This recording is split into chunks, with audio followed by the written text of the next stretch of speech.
Selamat datang di Kupas Firman, Firman Tuhan untuk menguatkan hidupmu. Tema firman Tuhan hari ini adalah kerajaan yang tidak tergoncangkan. Kita tahu bersama bahwa kerajaan di dunia ini adalah kerajaan yang tidak kekal, yang fana, bahkan yang dapat digoncang. Dan Tuhan memanggil kita untuk masuk dalam sebuah kerajaan yang tidak tergoncangkan.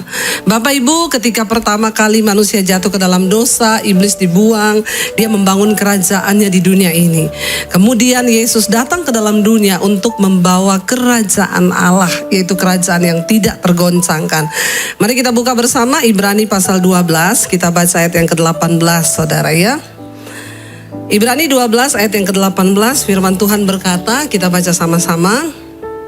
Ya, kalau sudah dapat 1, 2, 3. Sebab kamu tidak datang kepada gunung yang dapat disentuh dan api yang menyala-nyala, kepada kegelapan dan angin badai.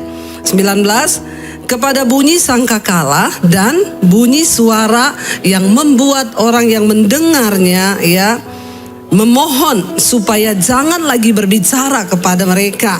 20. Sebab mereka tidak tahan mendengar perintah ini. Bahkan jika binatang pun yang menyentuh gunung, ia harus dilempari dengan batu. 21. Dan sangat mengerikan pemandangan itu, sehingga Musa berkata, aku sangat ketakutan dan sangat gemetar.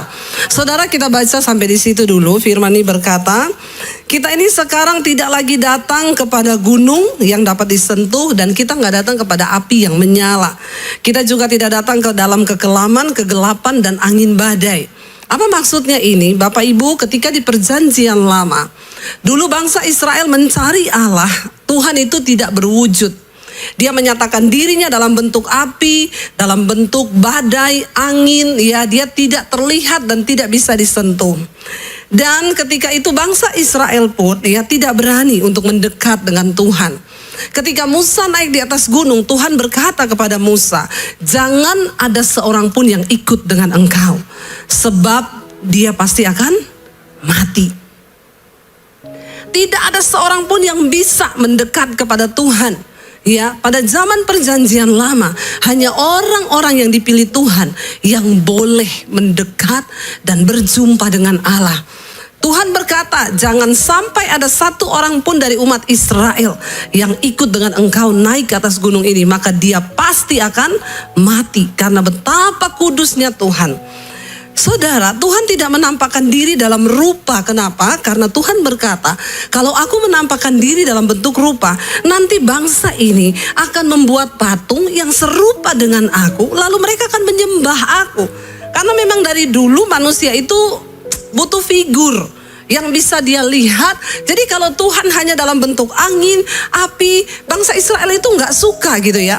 Sampai akhirnya ketika Musa menghadap Tuhan di atas gunung, waktu Musa turun, apa yang terjadi? Mereka sudah membuat patung untuk disembah. Dikumpulin anting-anting emas semuanya, orang-orang yang punya kalung kumpul, mereka lelehkan itu dan jadilah patung, lalu mereka sembah. Tuhan murka pada waktu itu. Dan dikatakan di sini, sekarang kita tidak lagi datang kepada api, kepada angin, kepada badai, kepada gunung. Tetapi apa? Coba kita lihat ayat 21, ayat 22. Baca bersama 1, 2, 3. Tetapi kamu sudah datang ke Bukit Sion, kota Allah yang hidup, Yerusalem surgawi, dan kepada beribu-ribu malaikat, suatu kumpulan yang meriah. Dan kepada jemaat anak-anak sulung yang namanya terdaftar di surga, dan kepada Allah yang menghakimi semua orang, dan kepada roh-roh orang-orang benar yang telah menjadi sempurna. 24. Dan kepada Yesus pengantara perjanjian baru, dan kepada darah pemercikan yang berbicara lebih kuat daripada darah Habel. Sekarang ini kita datang kepada siapa? Yesus. Jadi Bapak Ibu, ketika Tuhan berusaha mendamaikan dirinya dengan manusia, tapi tetap nggak bisa. Dan Tuhan itu tahu manusia itu butuh figur. Lalu dia turun ke dalam dunia, Allah yang adalah firman, ya, dia menyatakan diri dalam rupa manusia, yaitu dalam Yesus Tuhan. Makanya dikatakan di sana kita datang kepada Yesus. Dia adalah apa? Pengantara perjanjian baru. Jadi kita tidak lagi seperti orang di perjanjian lama yang tidak mengenal siapa Tuhannya, yang tidak mengenal siapa Allahnya. Makanya Yesus adalah benar-benar juru selamat. Dia adalah Tuhan itu sendiri. Jadi jangan ada yang berkata dia bukan Tuhan. Dan nama Yesus itu adalah nama di atas segala nama. Saya beberapa waktu lalu ke Semarang ketemu dengan seorang jemaat Misbah Doa waktu saya lagi lihat sekolah. Lalu suami istri datang ke sekolah. Lalu mereka bilang, Bu, kami jemaat Misbah Doa, Bu, saya itu mau bersaksi. Gimana? Jadi suaminya bilang, saya ini guru dari sebuah kepercayaan. Saya suhu, Bu. Saya ini bisa panggil arwah, saya bisa panggil roh-roh. Ya, saya bahkan bisa ketemu dewa-dewa kepercayaan saya. Istri saya dulu Kristen, sejak menikah dengan saya dia ikut agama saya. Terus Bu, tiba-tiba istri saya ini mengalami dan diserang oleh roh, nggak tahu itu apa, tapi istrinya ini ketakutan. Tiap hari dia ketakutan, sampai suaminya itu bingung. Dia nggak mau makan, ke toilet aja minta ditemanin suaminya. Siang malam takut, bukan cuma malam, siang juga takut. Suaminya ini saudara udah bawa dia ke suhusnya suhu. Dia kan suhu, dia punya guru lagi di bawah. Sudah dipanggilin arwah, sudah dipanggilin dewa, tapi nggak bisa sembuh. Suaminya bilang, Ibu, yang sangat melelahkan, karena dia nggak bisa tidur, otomatis saya juga nggak bisa tidur. Ya kalau saya cuma suruh liatin dia nggak apa-apa, Bu. Dia itu minta setiap malam dibelai-belai punggungnya. Bayangkan, Bu, dari jam 12 malam sampai jam 5 pagi saya ini harus belai punggungnya. Ada di sini bapak-bapak yang mau belai istrinya dari pagi sampai dari malam sampai subuh? Ada? Coba saya mau tanya bapak-bapak di sini, atau memang semua bapak-bapak yang luar biasa ya? Nggak ada kan bapak-bapak ya mau belai istri dari malam sampai subuh, bangun lagi pagi lagi. Ya, yang ada bapaknya berdoa, Tuhan cabutlah nyawanya. Capek, dia nggak tidur, ke toilet ditemenin, tiap malam suruh elus-elus. Kalau nggak dia manifest, saudara. Akhirnya bapak ini sudah stres, dibawa ke rumah sakit. Ya karena dia nggak makan-makan, badannya kurus kering. Dokter bilang, Bu, ibu ini sebenarnya nggak ada sakit, tapi saya juga nggak tahu kenapa ibu jadi begini. Akhirnya suaminya sudah menyerah, sudah mencoba segala cara, nggak bisa. Lalu suaminya itu cuma ingat gini, istriku ini dulu kan dari Kristen. Ya, kenapa saya nggak coba aja ya panggil pendeta atau siapa untuk mendoakan. Lalu dia telepon temennya itu pendeta, dia bilang, ya kamu bisa nggak? Istriku ini diapain lah, didoakan atau diapalah, saya sudah angkat tangan loh. Tidak ada yang bisa menyembuhkan istri saya. Akhirnya datanglah temennya ini, waktu itu istrinya masuk keluar rumah sakit terus, saudara. Gimana nggak tidur coba, nggak makan, asam lambung lah segala macam. Akhirnya datanglah teman yang pendeta ini, didoakan, saudara. Waktu didoakan dalam nama Yesus, dia bilang dia rasa ada roh yang dicabut dari dalam dirinya.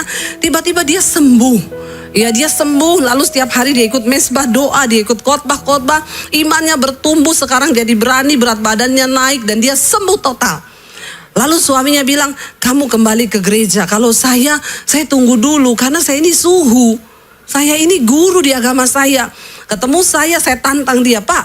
Ya bukan soal guru atau apa. Bapak sudah mengalami secara pribadi bahwa di dalam nama Yesus itu ada kuasa. Jadi kalau ada orang yang bilang Yesus itu bukan Tuhan, bukan juru selamat, kasihan banget ya. Saya ini mengalami Bapak Ibu, saya berapa kali doakan orang kerasukan setan. Ya saya coba tengking dalam nama Daniel. Daniel kan suami saya ya. Ya saya tanya orang yang kerasukan ketawa, dia bilang Yesus aku kenal. Daniel itu siapa? Ternyata setan tidak tahu, saudara. Saya coba tengking dalam nama Bambang, tetap tidak bisa. Dalam nama Konrad Supit, nggak bisa. Ya coba pakai namanya Pak Yoris, dalam nama Yoris, ya nggak bisa juga. Tapi waktu saya coba dalam nama Tuhan Yesus, dia teriak panas, berarti ada kuasa. Jadi kalau orang berkata Yesus itu bukan siapa-siapa, dia tidak lebih daripada Adam, dia tidak lebih daripada Musa, itu kasihan. Yesus adalah firman yang menjelma menjadi manusia. Dia adalah Allah itu sendiri, nama di atas segala nama.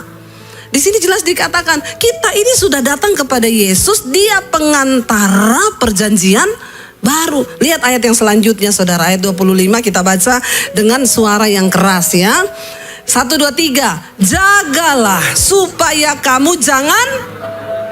Kalau ayat ini menulis jaga supaya kamu jangan menolak dia, berarti penulis ini sudah tahu bahwa akan ada orang-orang yang, makanya diingetin, jagalah supaya kamu jangan menolak dia yang berfirman, sebab jikalau mereka yang menolak dia yang menyampaikan firman Allah di bumi tidak luput, apalagi jika kita berpaling dari dia yang berbicara dari sorga. Kita lihat ayat 26, baca bersama, 1, 2, 3.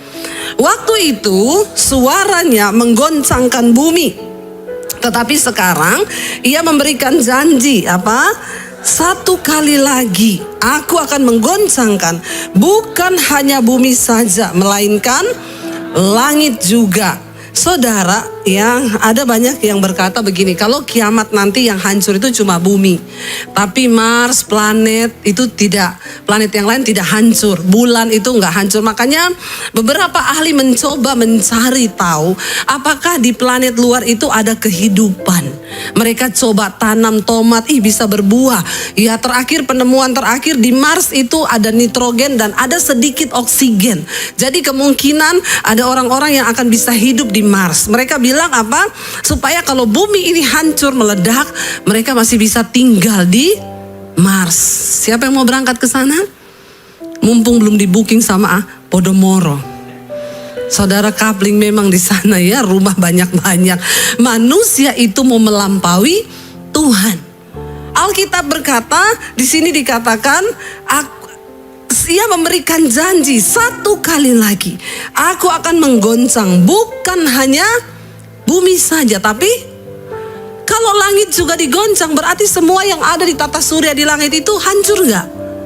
Hancur ya, semua planet akan hancur.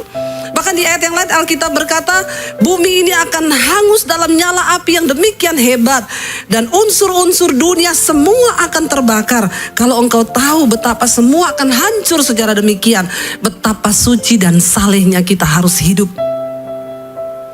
Dikatakan akan digoncang. Ayat yang ke-27, baca 1, 2, 3. Ungkapan 1 kali lagi merujuk kepada perubahan pada apa yang dapat digoncangkan. Karena ia dijadikan supaya tinggal tetap apa yang tidak tergoncangkan. 28.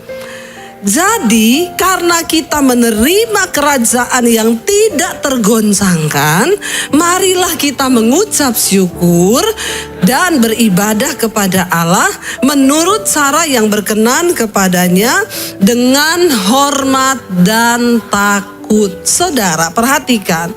Dikatakan di sana ayat yang ke-27 tadi. Ungkapan 1 kali lagi, pakai tanda kutip di depan dan di belakang. Ungkapan 1 kali lagi merujuk kepada perubahan pada apa yang dapat digoncangkan. Karena 1 kali lagi tadi itu dijadikan supaya tinggal tetap apa yang tidak tergoncangkan. Jadi saudara, kalau saya mencoba memahami kata-kata ini, ya, ketika engkau itu masih tergoncang imanmu dalam hal uang misalnya, ya, maka akan ada 1 kali lagi Tuhan akan menggoncang keuanganmu sampai engkau itu lulus dan imanmu itu tidak lagi tergoncang dalam soal keuangan. Bilang amin. Jadi 1 kali lagi di sini bukan berarti hanya 1 kali. Ini bisa jadi ribuan kali kalau kita ini tidak bertobat dan kita nggak peka terhadap maksud Tuhan. Kenapa? Karena 1 kali ini tadi dia dijadikan supaya tinggal tetap apa yang tidak tergoncang. Kalau kita ini masih tergoncang dalam hal karakter, contoh ya, kalau semua baik, orang tua saya baik, keluarga saya baik, ya suami saya sama saya baik, maka saya akan damai sejahtera, sukacita. Tapi kalau suami saya tidak baik, keluarga saya tidak baik, saya juga tidak damai. Itu artinya karaktermu itu masih bisa tergoncang. Ingat, kita menerima kerajaan yang tidak tergoncang artinya apa? Hanya orang-orang yang tidak tergoncang imannya, yang tidak tergoncang karakternya, mereka juga yang bisa masuk dalam sebuah kerajaan yang tidak tergoncang. Jadi kenapa Tuhan bilang akan ada ungkapan satu kali lagi Tuhan akan menggoncang? Ya makanya ada orang, Bu, saya ini berkali-kali digoncang terus masalah bisnis. Berarti engkau belum tidak tergoncang. Saya kasih contoh, ada orang yang datang, Bu, suami saya itu loh, dulu waktu kami miskin, Bu, imannya teguh sama Tuhan, doa tiap hari, melayani Tuhan. Tapi Bu, ketika kami sekarang diberkati, suami saya itu tidak pernah doa, sekarang tidak melayani Tuhan, bahkan sekarang selingkuh. Saya bilang kalau gitu doa lagi biar miskin lagi, amin. Benar nggak Bapak Ibu? Untuk apa engkau kaya kalau engkau jauh dari Tuhan? Berarti suaminya ini masih tergoncang. Kalau nggak ada duit, imannya kuat. Tapi begitu ada duit, tergoncang imannya. Ada loh orang-orang itu memang yang belum siap diberkati. Amin. Saya berdoa saudara semua lulus loh dalam goncangan demi goncangan. Saya nggak tahu apa yang sedang Tuhan goncang hari-hari ini di hidupmu. Ya, kalau engkau masih tersinggung dengan orang, itu berarti karaktermu itu masih bisa digoncang. Nah, Tuhan itu mencari orang-orang yang akan tinggal dalam kerajaan yang tidak tergoncang. Ini orang-orang juga yang tidak tergoncang. Waktu engkau difitnah, engkau tetap sukacita. Waktu engkau mengalami masalah, engkau tetap sukacita. Ada uang, engkau memuji Tuhan. Enggak ada uang, engkau memuji Tuhan. Itu namanya engkau sudah tidak tergoncang. Sebab perkara miskin atau kaya itu sebenarnya bukan perkara yang menentukan orang masuk surga. Tapi apakah engkau tidak tergoncang? Karena ada banyak orang waktu terima duit banyak, tergoncang loh dia. Ya, dulu rajin ke gereja, yaitu kayak tadi saya bilang. Ada yang waktu kaya dicinta Tuhan. Tapi ketika dia miskin, wah itu imannya tergoncang. Marah dia, sangkal Yesus, saudara. Nah, Tuhan mengizinkan semua goncangan demi goncangan terjadi karena dia ingin kita nih punya iman, punya karakter yang tidak tergoncang. Saya kasih contoh, bagi saya dulu waktu kita masih belum, ya masih hidup dalam penderitaan lah ya. Sebenarnya semua orang itu harus menderita loh, karena menderita itu baik. Ya, waktu kami dulu masih menderita uang pas-pasan. Waktu Tuhan suruh saya kasih uang orang 50.000, 100.000, ya bagi saya ya mudah karena mungkin ukuran 50-100.000 juga itu tidak terlalu besar. Ada orang waktu dia gaji 1 juta dia setia ngasih perpuluhan karena perpuluhannya berapa? 100.000. Dikasih gaji 2 juta setia juga karena cuma 200.000. Tapi ketika engkau punya gaji 100 juta, berarti engkau harus mengembalikan berapa perpuluhan? 10 juta. Saudara, kira-kira engkau rela atau tidak? Rela atau tidak? Nggak usah jawab di sini. Nanti pencitraan tok. Ya, banyak yang masih tanya, perpuluhan boleh apa? Perpuluhan itu sebenarnya masih relevan atau tidak sih, Bu? Saudara, Tuhan itu cuma mengajar kita ini dilatih loh, dari perpuluhan itu sedikit loh. Kalau dalam itu saja kamu sudah gak setia, bagaimana dalam perkara yang lebih besar? Saya kasih contoh, ketika saya ambil contoh saya aja ya, dulu bagi kami mungkin memberi 50.000, 100.000 masih ringan, karena memang ya memang kapasitasnya seperti itu. Ketika kami diberkati Tuhan, saudara, ya lalu Tuhan memberi kepercayaan yang besar. Kita ini kan semua hanya bendaharanya Tuhan sebenarnya. Kenapa saudara diberkati? Karena saudara itu mau dipakai Tuhan sebagai bendahara. Bukan untuk kepentingan diri kita sendiri loh. Ya, tapi untuk menjadi saluran kepanjangan tangan Tuhan. Kalau saat kita lihat di sekeliling kita banyak sekali orang yang perlu ditolong. Ya, bukan untuk engkau simpen atau engkau nikmati. Ya, kalau engkau simpan di lumbung, ada orang yang ya simpen duitnya supaya nggak gerak-gerak. Pokoknya 50M atau 100M atau 500M kita masukin deposit, besoknya mati. Uangmu itu buat apa? Sudahkah itu berguna bagi kepentingan kerajaan Allah? Atau cuma engkau tabung saja? Karena ada orang itu senang waktu lihat-lihat saldo. Iya Pak, iya. Kalau lihat jumlah gitu seneng. Saudara, saya mau bersaksi. Ya, bersaksi ini saya semua untuk kemuliaan Tuhan. Berapa waktu yang lalu ya tiba-tiba mungkin ada beberapa yang sudah dengar kesaksian ini. Saya tuh digerakin Tuhan untuk memberkati seorang hamba Tuhan, saya disuruh beliin mobil bagi hamba Tuhan itu. Waktu saya dengar suara Tuhan itu, spontan yang saya lakukan apa? Saya tengking dalam nama Yesus, setan ini. Setan gak? Setan. Saya bilang enggak Tuhan, enggak, saya enggak mau dengar. Makanya hati-hati. Kalau orang datang sama saya bilang, Bu gimana ya biar bisa dengar suara Tuhan tuh gimana? Saya bilang kamu udah siap? Dengar suara Tuhan tuh enggak enak. Enggak enak. Kamu pikir enak? Enggak enak. Kadang-kadang ada hal-hal yang bertentangan dengan daging kita yang harus kita lawan ketika Tuhan bicara. Saya dengar suara Tuhan itu. Lalu Tuhan itu ngomong lagi begini, kalau kamu beliin dia mobil, kamu beliin yang sama kayak wakil gembalanya. Karena wakilnya itu istrinya dokter, jadi dia bisa beli mobil. Saya cari tahu mobilnya wakil gembalanya apa ya. Harganya sekitar 425 juta.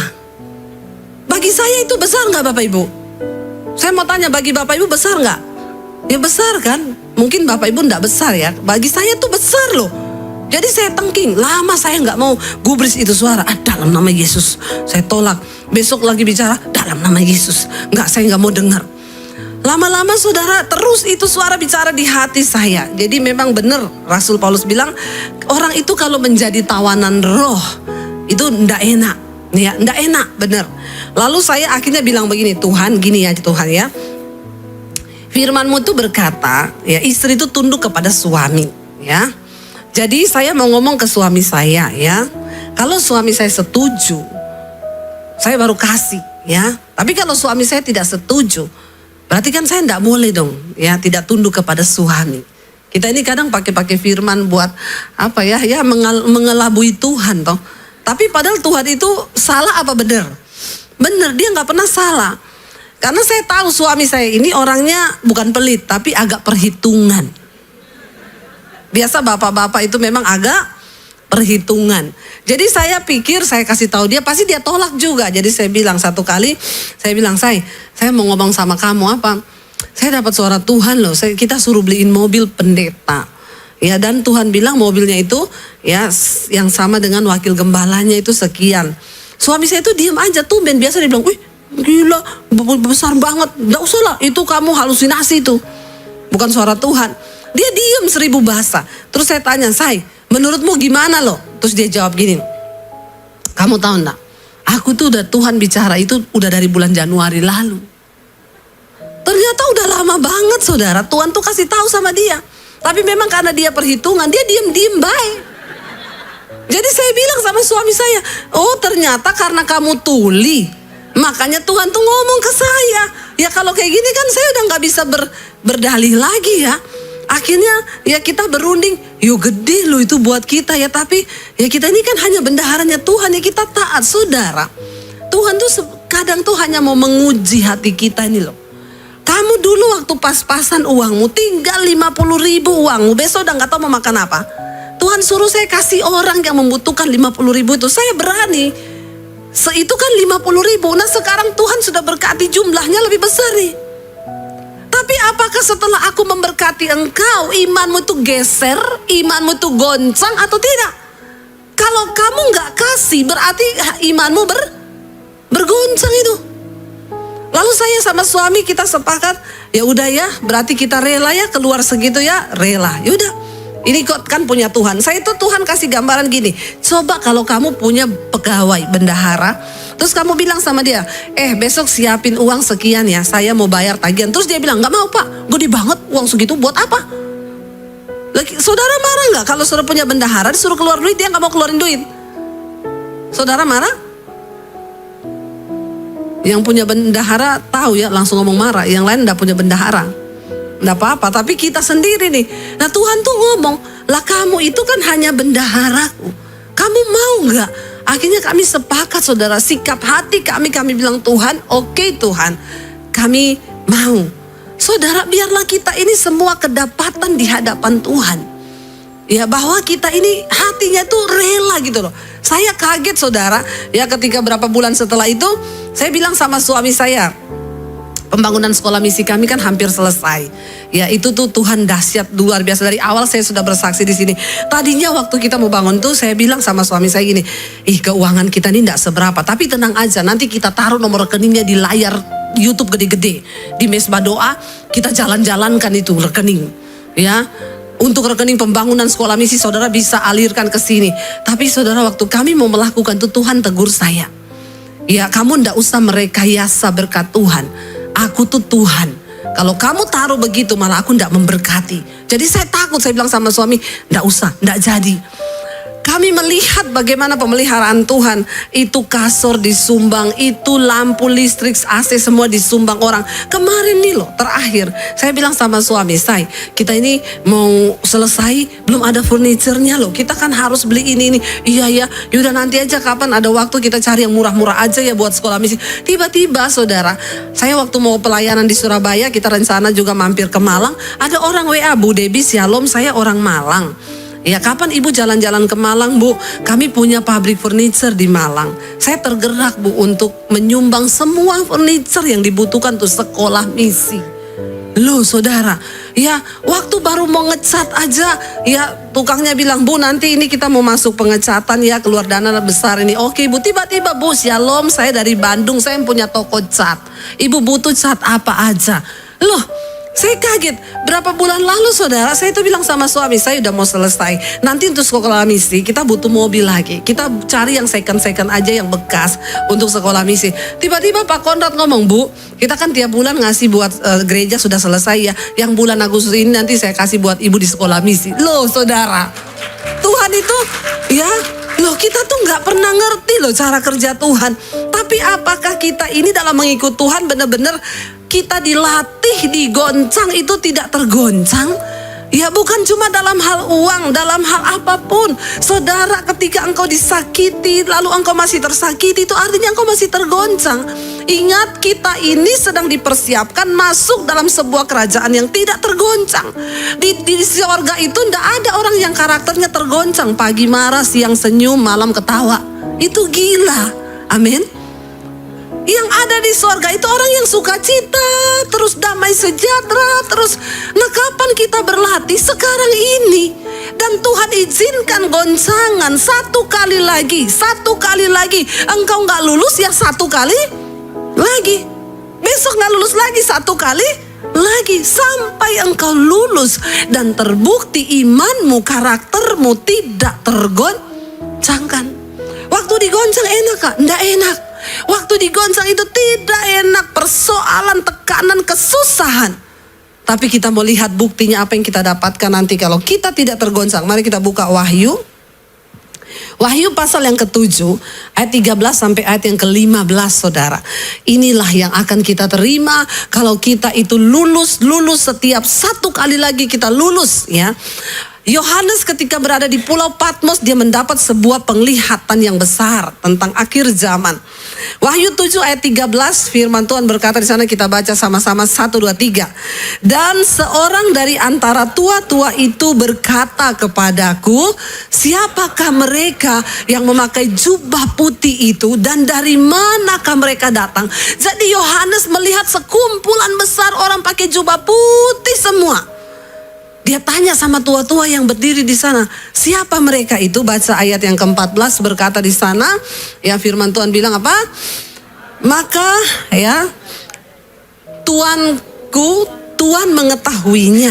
Lalu ia berkata kepadaku, mereka ini adalah orang-orang yang keluar dari kesusahan yang besar. Dan mereka telah mencuci jubah mereka dan membuatnya putih di dalam darah anak domba. Karena itu, apa dikatakan? Mereka berdiri di hadapan tahta Allah dan melayani Dia siang malam di bait sucinya. Dan Ia yang duduk di atas tahta itu akan membentangkan kemahnya di atas mereka. Saudara, waktu kita ikut Tuhan, goncangan demi goncangan, itu artinya kesusahan demi kesusahan akan kita alami. Sebab kita ini sedang dipersiapkan untuk masuk dalam sebuah kerajaan yang tidak tergoncang. Dan janji firman Tuhan itu apa? Kelak ketika engkau lulus dari goncangan itu, kita semua akan berdiri di hadapan tahta anak domba Allah, memakai jubah putih Siapa orang-orang itu? Mereka adalah orang-orang yang keluar dari kesusahan demi kesusahan, goncangan demi goncangan, tapi mereka tetap bisa menjaga jubah mereka putih di dalam darah anak domba Allah. Amin Bapak Ibu. Karena itu coba kita kembali tadi Ibrani pasal 12 ya, ayat yang ke-28. Jadi kita baca bersama Ibrani tadi 12 ayat 28. Jadi karena kita menerima kerajaan yang tidak tergoncangkan, marilah kita mengucap syukur dan beribadah kepada Allah menurut cara yang berkenan kepadanya dengan hormat dan takut. Yang terakhir, sebab Allah kita adalah api yang menghanguskan. Kita memang ada di zaman perjanjian baru, kasih karunia.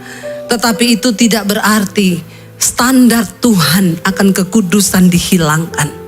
Dia tetap Allah yang menghanguskan kalau kita tidak hidup benar di hadapannya.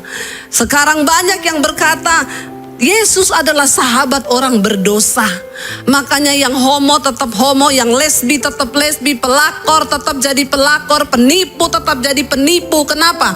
Karena mereka bilang Yesus adalah sahabat orang berdosa. Saya bilang jangan lupa ditambah sahabat orang berdosa yang mau bertobat. Jangan separuhnya toh. Ya, Yesus mengasihi orang berdosa, tapi dia membenci dosa. Dia sahabat orang berdosa yang mau bertobat. Jangan separuh-separuh mengenal Tuhan. Kita sudah baca dengan jelas. Kita harus beribadah kepada Allah dengan cara yang berkenan kepadanya. Sebab Allah kita itu api yang menghanguskan. Karena itu perlu saudara tahu bagaimana cara beribadah kepada Tuhan yang benar. Saya selalu berkata, orang Kristen, jangan engkau dengarkan pengajaran-pengajaran yang menyesatkan. Ya, contoh, saudara saya mau ke Israel, saudara titip pergumulan, nanti saya berdoakan buat saudara di tembok ratapan. Saudara pikir setelah pendeta berdoa buat saudara di tembok ratapan, terus Tuhan berkenan atas hidupmu? Hello? Ya ada hamba-hamba Tuhan, saya mau ke kota ini, lagi ada pergerakan di sana luar biasa. Silakan saudara tulis semua permohonan doamu. Sudahlah saudara. Mari kita mulai masuk kepada pengajaran yang berkenan, beribadah kepada Tuhan dengan cara yang berkenan kepada Tuhan. Jangan dengan hal-hal yang begitu-begitu itu. Mari kita datang secara pribadi. Tidak bisa diwakili engkau dengan Tuhan. Sebab kekristenan adalah sebuah hubungan. Kita dengan Tuhan itu dalam hubungan yang benar. Amin. Mari kita beribadah kepada Tuhan dengan cara yang berkenan, dengan hormat dan takut akan Tuhan. Sebab Allah kita adalah api yang menghanguskan. Saya berdoa kita semua yang datang hari ini, kita semua akan berdiri seperti yang tadi kitab Wahyu bilang. Kita akan berdiri di hadapan tahta anak domba Allah. Dan kita semua akan pakai jubah putih. Karena itu hari ini mungkin engkau sedang ada dalam kesusahan yang besar. Enggak apa-apa, itu syarat untuk kita bisa berdiri pakai jubah putih. Mungkin hari ini engkau sedang ada dalam goncangan yang besar. Bilang, Tuhan, aku tahu goncangan itu akan menghasilkan dalam diriku sesuatu yang tidak tergoncangkan. Uji kami Tuhan sampai kami punya iman yang tidak tergoncangkan. Mari Bapak Ibu, hari-hari ini ya saya percaya akan banyak goncangan demi goncangan ke depan. Tapi biarlah kita mau lulus dan berkata, Tuhan, kami mau berapapun harga yang harus kami bayar, kami mau tetap setia.